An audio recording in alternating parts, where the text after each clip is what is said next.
गति, ठीक है। तो गति को डिस्कस करने से पहले एक छोटा सा अपन क्वेश्चन पूछे आपसे कि क्या यह जरूरी है कि एक बंदा या एक कोई कण अपने निर्देश तंत्र समय के सापेक्ष चेंज करता हो तो वो मोशन में होगा। समझ रहे हो? जैसे मान लीजिए कि हम यह बोल दें कि किसी कण के कोऑर्डिनेट निर्देशांक समय के सापेक्ष चेंज नहीं हो रहे। पूरी बात को ध्यान से समझना। पहले क्वेश्चन है, क्वेश्चन से अपन टॉपिक पे आएंगे, मोशन पे, फिर टाइप्स ऑफ मोशन पढ़ेंगे, फिर अपन स्पीड के बारे में पढ़ेंगे, फिर अपन वेलोसिटी के बारे में पढ़ेंगे, फिर अपन डिफरेंस करेंगे, ठीक है, कि स्पीड और वेलोसिटी में क्या डिफरेंस रहता है, फिर अपन एक्सीलरेशन के बारे में पढ़ेंगे, ठीक है। तो बहुत कुछ बातें पढ़ेंगे, बट एक सिंपल सी अपन एक क्वेश्चन आपसे वापस पूछे हैं कि यदि मान लीजिए कि कोई भी पार्टिकल उसके कोऑर्डिनेट अर्थात निर्देश तंत्र, ठीक है, निर्देशांक समय के सापेक्ष चेंज नहीं हो रहे, मतलब वो with respect to time constant है, तो क्या वह गति में होगा या नहीं होगा, ठीक है। ये क्वेश्चन कुछ ऐसा है, जैसे मान लीजिए कि एक कोऑर्डिनेट फ्रेम ऑफ रेफरेंस बनाया हमने, है ना। मान लीजिए ये फ्रेम ऑफ रेफरेंस बनाया, ये मान लीजिए आप हो सुंदर से, ठीक है। अब आपके frame of reference with respect to time change ही नहीं हो रहे, मतलब एक्स वाई और जेड ही है, तो क्या आप मोशन में होंगे या नहीं होंगे? तो आपके मन में सीधा सा सवाल आएगा कि नहीं, हम मोशन में नहीं होंगे, जबकि ऐसा नहीं होता। काफ़ी स्टूडेंट इसका जवाब दे भी सकते हैं ऐसे नहीं है, ठीक है। मतलब ये जरूरी नहीं है कि आप रेस्ट में होंगे या नहीं होंगे। डिपेंड किस पे करता है? डिपेंड करता है फ्रेम ऑफ रेफरेंस पे, फ्रेम ऑफ रेफरेंस पे। अब ये कैसे डिपेंड करता है, तो इसको अपन एक एग्जाम्पल से समझ सकते हैं, ठीक है। देखिए कैसे, एक एग्जाम्पल अपन उठाए, जैसे मान लीजिए कि आप कॉलेज की बस में जा रहे हो, ठीक है, ये आप हो, ठीक है, ये आपका कोई फ्रेंड है, ठीक है। अब आप यदि कॉलेज की बस में जा रहे हो तो देखिए दो कंडीशन पॉसिबल है, पहली तो ये वाली, और दूसरा मान लीजिए कि यहाँ पे कोई लड़का है वॉटएवर कोई खड़ा है, ठीक है। तो अब होगा क्या, जैसे मान लीजिए कि आप जा रहे हो तो आपको इन दोनों को ये लड़का कैसे दिखाई देगा, यदि इसका वेग मान ले u, इसका वेग मान ले u, u किस दिशा में? आगे की दिशा में, ठीक है। आगे की दिशा में गाड़ी जा रही है और यहाँ पे कोई लड़का खड़ा है, तो आप दोनों जब उसको देखोगे तो लड़का आपको पीछे की ओर ऐसे जाता हुआ दिखाई देगा, ऐसे दिखाई देगा ना। बट ये आपको किस में दिखाई देगी? मान लीजिए आप यदि एक दूसरे को देखोगे तो एक दूसरे को आप किस में दिखाई दोगे? रेस्ट में। और ये लड़का आपको किस में दिखाई देगा? मोशन में। किसमें? मोशन। अब यहाँ पे एक क्वेश्चन वापस उठता है कि सर जो अभी आपने क्वेश्चन पूछा कि फ्रेम ऑफ रेफरेंस का कोऑर्डिनेट चेंज नहीं हो रहे, तो रेस्ट और मोशन जब तक अपन नहीं कह सकते, जब तक अपन को किसके रेस्पेक्ट में पूछा है ये नहीं पता हो, ठीक है। यदि आपको पूछे इस फ्रेम ऑफ रेफरेंस के सापेक्ष, मतलब एक्स वाई जेड के सापेक्ष, तो आप किस में होंगे? रेस्ट में होंगे, ठीक है। अब कोई जरूरी नहीं है, जैसे मान लीजिए कि आप तो स्थिर हो और कोई दौड़ता हुआ लड़का जा रहा है, तो वो जब आपको दिखेगा तो आप उसको पीछे की ओर जाते हुए दिखाई दोगे, जबकि आप क्या हो? स्थिर हो। तो जब लड़का देखेगा तो लड़के का फ्रेम ऑफ रेफरेंस क्या हो गया? ये वाला। जैसे मान लीजिए कि वो दौड़ता वैसे जा रहा है, ठीक है, तो आप उसको पीछे की तरफ जाते हुए दिखाई दोगे। तो कंडीशन मतलब फ्रेम ऑफ रेफरेंस और रेस्पेक्ट देखा जाता है। क्योंकि मैंने बोला था गति कभी भी क्या नहीं होती? निरपेक्ष नहीं होती। क्या नहीं होती? गति कभी भी निरपेक्ष नहीं होती। अब निरपेक्ष नहीं होती तो क्या होगा? सापेक्ष होगी। मतलब क्या होगी? सापेक्ष होगी। किसी न किसी के क्या होगी? सापेक्ष। मतलब केवल गति को आप एक बिंदु से कभी डिफाइन नहीं कर सकते। यदि इस निर्देशांक के सापेक्ष देखें तो आप क्या हो? स्थिर हो, जबकि उस लड़के के सापेक्ष देखें तो आप क्या हो? अस्थिर हो, ठीक है। तो ये मैटर करता है कि कोई भी एक पार्टिकल या कोई एक आदमी या कोई एक स्टूडेंट स्थिर या मोशन में हो सकता है, ठीक है, रेस्ट और मोशन में हो सकता है। कंडीशन डिपेंड करेगी कि अपन फ्रेम ऑफ रेफरेंस कौन सा ले रहे हैं। ये बात समझ में आई, ठीक है। इस पे यदि लड़के को फ्रेम ऑफ रेफरेंस माने तो लड़के पे बैठ जाओ, फिर आप देखो तो आपको कैसे दिखाई देगा। जैसे मान लीजिए कि बस ऐसे जा रही है तो आप लड़के को इस दिशा में मोशन करते हुए दिखाई दोगे, जबकि आपके सापेक्ष देखें तो लड़का पीछे की तरफ दिखाई देगा, ठीक है। यहाँ पे फ्रेम ऑफ रेफरेंस कितने बनते हैं? देखो, एक, इसका फ्रेम ऑफ रेफरेंस 2 और इसका फ्रेम ऑफ रेफरेंस 3। अब ये दोनों फ्रेम ऑफ रेफरेंस देखो, इन दोनों फ्रेम ऑफ रेफरेंस के सापेक्ष क्या दिखाई दोगे? रेस्ट।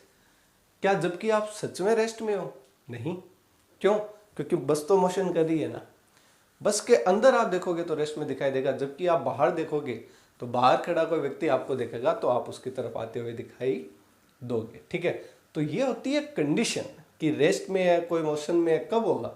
बस जस्ट क्या है, कंडीशन है, और जस्ट क्या है, फ्रेम ऑफ रेफरेंस है, किसके सापेक्ष अपन देख रहे हैं। ठीक है, अब इस लड़की के सापेक्ष देखोगे तो ये स्थिर, क्योंकि दोनों का फ्रेम ऑफ रेफरेंस सेम है, और इस लड़के के सापेक्ष देखोगे तो मोशन में दिखाई देगा। ठीक है, तो अब अपन स्टार्ट करते हैं केवल हमारा एक नया टॉपिक जिसका नाम है मोशन। ठीक है, तो गति क्या है, गति है यदि कोई कण समय के सापेक्ष अपने निर्देशांक को क्या करता है, चेंज करता है, तो वह किस में होगा, गति में होगा। जबकि अभी अभी हमने इसको मना किया है।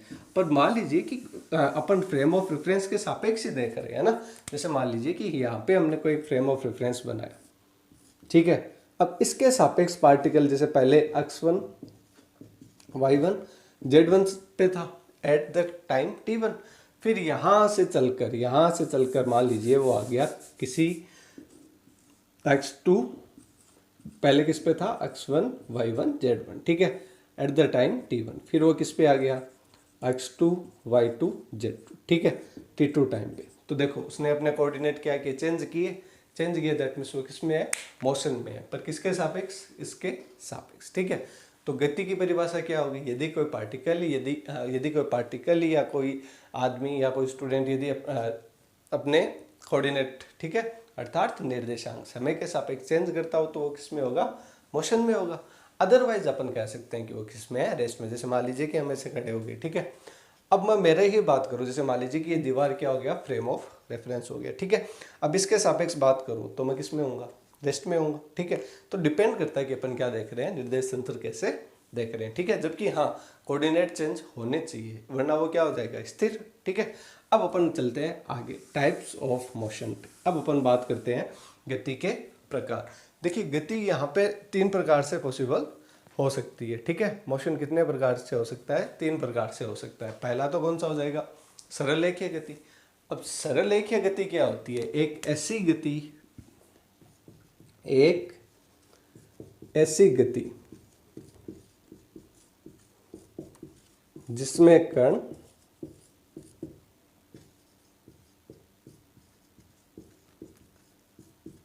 सरल रेखा में गति करे, क्या कहलाएगी, सिंपल मोशन। सरल रेखीय गति मतलब एक ऐसी गति जिसमें पार्टिकल एकदम सीधे ऐसे सरल रेखा में चलता हो, तो क्या कहलाएगी, सरल रेखीय गति। अब इसके एग्जाम्पल सोचो, आप भी मन में सोचो, जब तक मैं भी बना देता हूँ, ठीक है। जैसे मान लीजिए कि एक बस की गति, बस मतलब अब ये नहीं कह सकते कि सर बस तो मुड़ती भी है ना, ऐसे गोल गोल गोल गोल, तो वो नहीं लेके चल रहे, एक सिंपल ले रहे हैं। जैसे मान लीजिए कि रोड यदि सीधा है, ठीक है, अब ये आपकी कोई स्कूल बस है या कॉलेज बस है, अब ये चल रही है तो ये सीधे रेखा पे ही चलेगी, ठीक है। अब ये मत कह देना कि सर मान लीजिए कि कुछ ऐसा आ गया तो बस को चलना पड़ेगा, तो सरल रेखा थोड़ी ना हुई, ठीक है। एक एग्जाम्पल से कि भाई जो सीधी रेखा में मोशन हो वो क्या कहलाता है, सरल रेखीय गति। फॉर एग्जाम्पल के लिए मान लीजिए कि जैसे ये मार्कर है, ये मार्कर मैंने छोड़ा, ये डेस्टर छोड़ा तो सीधा नीचे आया, तो ये गति कौन सी होगी, सरल रेखीय गति होगी। v equal to u plus a t, s बराबर u t plus half of a t square, ठीक है। और बहुत सारे v square is equal to u square plus 2as, ठीक है। ये बहुत से क्या है, इक्वेशन है किसके, सरल रेखीय गति के, ठीक है। उसके बाद अपन बात करते हैं किस पे, वृत्ताकार गति पे। थोड़ा सा इसको लिख देते हैं ना, कुछ इक्वेशन ऑफ मोशन है, v equals to u plus a t, s बराबर u t plus half of a t square, v square is equal to क्या हो गया, u square plus 2as, where u क्या हो गया, इनिशियल वेलोसिटी, ठीक है, और v क्या हो गया, फाइनल वेलोसिटी, ठीक है, और a क्या हो गया, एक्सीलरेशन, ठीक है, और s क्या हो गया, डिस्प्लेसमेंट, क्या हो गया, विस्थापन हो गया, ठीक है। तो v u a t ये क्या होगी, इक्वेशन ऑफ मोशन होगी, ठीक है, किसके लिए, सरल रेखीय गति के लिए। फिर अपन बात करते हैं कौन सी गति, फिर अपन बात करते हैं सर्कुलर मोशन, अर्थात वृत्ताकार गति। इसका एक एग्जांपल बताओ वृत्ताकार गति का। सोचो क्योंकि जितना आप सोचोगे उतना आपके क्लियर होगा। ठीक है, एक धागे से क्या बांध लो, एक पत्थर को बांध लो, फिर ऐसे गोल गोल गोल गोल गोल गोल घुमाओ, अर्थात ऐसी गति जो किसी एक वृत्त में होती है, अर्थात जो वृत्त में गति है वो क्या कहलाएगी, वृत्ताकार गति। वृत्ताकार गति होने के लिए क्या आवश्यक है, अभिकेंद्रीय बल। क्या आवश्यक है, अभिकेंद्रीय बल। अब अभिकेंद्रीय बल क्या होता है, एक ऐसा बल जो किसी कण की गति में उसको केंद्र की तरफ क्या करता हो, खींचता हो, क्या कहलाता है, अभिकेंद्रीय बल। अभिकेंद्रीय मतलब जैसे मान लीजिए कि एक जैसे इस मार्कर को अपन सीधा फेंके, ठीक है, सीधा जा रहा है, जाते टाइम आपने उसको ऊपर की तरफ धक्का दे दिया तो ये कैसे उठेगा, ऐसे, ठीक है, फिर गोल गोल घूमेगा। मतलब एक ऐसा बल जो वृत्तीय गति के लिए क्या हो, जिम्मेदार हो, या जो वृत्तीय गति करवाता हो, क्या कहलाएगा, अभिकेंद्रीय बल कहलाएगा। इसको अपन डीप में पढ़ सकते हैं, बहुत लंबा हो जाएगा वीडियो, बट आज अपन केवल एक इंट्रोडक्शन कर रहे हैं, ठीक है, कि टाइप ऑफ मोशन, ठीक है, मोशन क्या है, ठीक है। अभिकेंद्रीय बल होता है कितना है, mv²/r। mv²/r कहाँ पे पढ़ा था, 12th में पढ़ा था, कब, साइक्लोट्रॉन के टाइम। यदि आपको याद हो तो साइक्लोट्रॉन में F बराबर QVB, ठीक है, उससे अपन निकालते हैं। तो अभिकेंद्रीय बल होता है क्या है, मतलब जो आप बल लगता है F बराबर QVB, वहां से निकाला था, और कॉन्सेप्ट पढ़ा था किसका, साइक्लोट्रॉन का, ठीक है। तो अभिकेंद्रीय बल एक ऐसा बल होता है जो वृत्ताकार गति करवाने के लिए जिम्मेदार हो, ठीक है। अब इसको यदि पर्टिकुलर अपन कभी पढ़े तो अपन इसको बाद में कभी पूरा डिस्कस करेंगे, ठीक है। उसके बाद दोलन गति, F बराबर पढ़ा था आपने -kx, ठीक है। एक ऐसी गति जो किसी निश्चित बिंदु के क्या होती हो, इर्द गिर्द होती हो, क्या कहलाती है, दोलन गति कहलाती है। फॉर एग्जाम्पल एक रबड़ लीजिए, उसके पत्थर बांध दीजिए, ठीक है, पत्थर बांध दिया, फिर इस पत्थर को खींचकर छोड़ो तो पत्थर ऐसे करता है ना, तो मतलब वो जो मोशन होगी वो क्या होगी, सिंपल हार्मोनिक मोशन, अर्थात ऐसी गति जो किसी एक निश्चित बिंदु के इर्द गिर्द होती हो, निश्चित बिंदु के इर्द गिर्द होती हो, ठीक है, क्या कहलाएगी, सिंपल हार्मोनिक मोशन या ऑक्सिलरी मोशन, अर्थात दोलन गति। ये दो प्रकार से हो सकती है, कैसे, जैसे स्प्रिंग है, स्प्रिंग पे हमने पत्थर को बांध दिया, फिर जोर से खींच के छोड़ा तो पत्थर मोशन करेगा, ठीक है। या फिर एक घड़ी वाला पेंडुलम को ऐसे, जैसे मान लीजिए कि ये पेंडुलम है, ठीक है, इसको ऐसे खींच के छोड़ दिया तो ऐसे ये गोल गोल गोल गोल गोल घूमता रहता है, तो वो एक निश्चित बिंदु के इर्द गिर्द होनी चाहिए वो गति, क्या कहलाएगी, दोलन गति कहलाएगी, ठीक है। फिर अपन थोड़ा सा बात कर ले किस पे, चाल और वेग पे। तो चाल क्या होती है, दूरी बट्टा समय। देखिए मैं डेफिनेशन में नहीं जाऊंगा कि तय की गई दूरी बट्टा लगने वाला समय, एक किसी गति में गया, किसी कण द्वारा तय की गई कुल दूरी बट्टा दूरी में लगा समय, क्या कहलाती है, चाल। और वेग क्या होता है, विस्थापन बट्टा समय। बस ये मेन नहीं तो डिफरेंस रहता है, इसमें अपन क्या लिखते हैं, दूरी बट्टा समय, और ये क्या हो जाता है, विस्थापन डिस्प्लेसमेंट, विस्थापन बटा क्या हो जाएगा, समय हो जाएगा। तो दोनों में काई का डिफरेंस है, कुछ भी नहीं है, बस एक वर्ड का डिफरेंस है, दूरी और विस्थापन। अब यदि इन दोनों में डिफरेंस पता है तो आप कभी भी चाल और वेलोसिटी में कंफ्यूज नहीं होंगे, स्पीड और वेलोसिटी में कभी आप कंफ्यूज नहीं होंगे। तो देखिए अपन थोड़ा सा बात कर लेते हैं दूरी और विस्थापन की, ठीक है। तो दूरी और ये हो गया विस्थापन। तो दूरी और विस्थापन, दूरी क्या होती है, दूरी होती है किसी कण द्वारा तय किए गए पथ की कुल लंबाई, और विस्थापन क्या होता है, किसी कण द्वारा तय किए गए पथ का सरल रेखीय दूरी, ठीक है। अब देखिए कैसे, इसको समझते हैं हम एक एग्जांपल से। देखिए कैसे, आप सुबह रवाना हुए कॉलेज जाने के लिए, ये आपका मान लीजिए घर है और ये आपका कॉलेज है। आप ऐसे ऐसे गए, फिर आपको नहीं हुआ कि घूमते घूमते घूमते घूमते जाएंगे, ऐसे घूमते घुमाते, ठीक है। फिर आप कहाँ पे आ गए, कॉलेज आ गए। दैट मीन्स आपने 3 पथ फॉलो किए, पहला, दूसरा, तीसरा, ठीक है।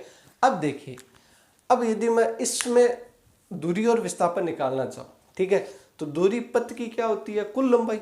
तो दूरी तो क्या हो जाएगी पहले पथ के लिए ये, ठीक है, और क्या होगी दूरी, ये भी होगी, पर इसमें विस्थापन कौन सा होगा, सीधा वाला। विस्थापन और दूरी बराबर हो सकते हैं जब दूरी क्या बन जाए, जब दूरी बन जाए सरल रेखीय।